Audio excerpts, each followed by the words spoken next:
Did you remain friendly with anyone from Saturday Night Live, or were there just... Oh, absolutely. You did? Yeah. Were you close with Belushi Yes. and Aykroyd even afterwards? Yeah, Danny and I are very close. Are you still close? You see him now. You get together socially? Oh, sure. You do? Yeah. Why do I have this feeling you didn't get along with these guys? I thought that there was too much... Like, they were pissed off at you for leaving Saturday Night Live. You could have hurt the show by leaving. I thought there was all this bad blood, and they were angry with you, and they were all your friends, and you turned your back on them. I think, honestly, if you were to ask...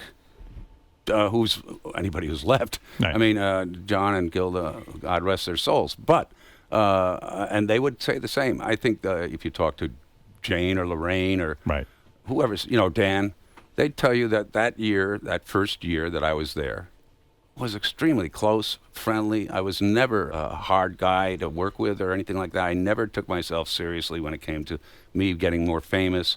It's later on that stuff gets into you, and you keep thinking, I have the perspective. I'm old enough to know not to be a different person. Right. But you may not notice that you're a little bit more self-aggrandizing or whatever. Right. These things are seen by people like John or whatever as something else. I don't know. But the fact is, during the time I was there, it was just a very, very close-knit group, and I did a lot of the writing.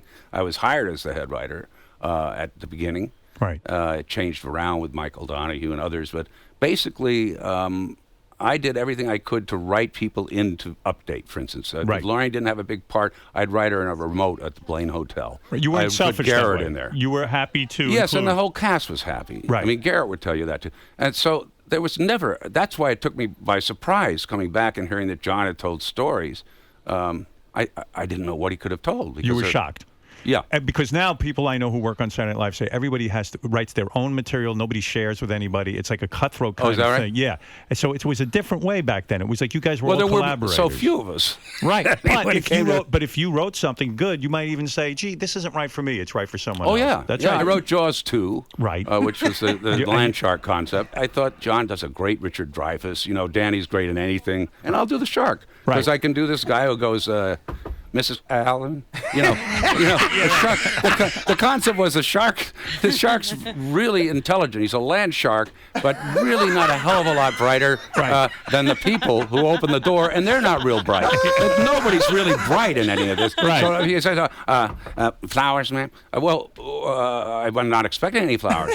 And then there'd be a little pause, and I'd go, your car's double parked. Anything. And, in that case, they open the door. You're sitting around, what could be funny? Jaws was popular. I'm going to write it. I liked the character of the shark, too. I think I want to do that voice, yeah. The sharks can talk, that he can talk. And would you sketch this by hand, or would you type it on the type? You would type it out. Yeah, I have the original typed thing in my house, actually.